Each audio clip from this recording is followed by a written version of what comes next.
आरक्षणाच्या मुद्द्यावरून भुजबळ आणि जरांगे यांच्यामध्ये शाब्दिक चकमक सुरूच आहे। ओबीसी मधून मराठा समाजाला सरसकट आरक्षण मिळणार नाही असं स्पष्ट मत छगन भुजबळ यांनी व्यक्त केलंय।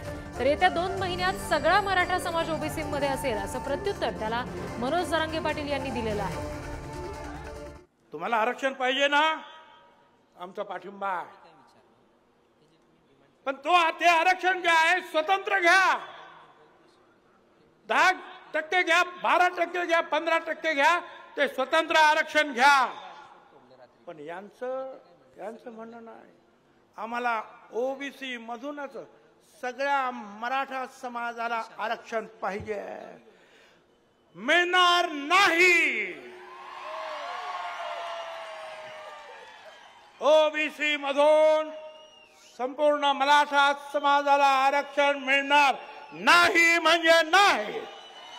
मी त्याच्यामुळे सरकारला सांगितलं होतं, हे चपलाची, कोयतेची, कुऱ्हाडीची भाषा करते, याला समज द्या।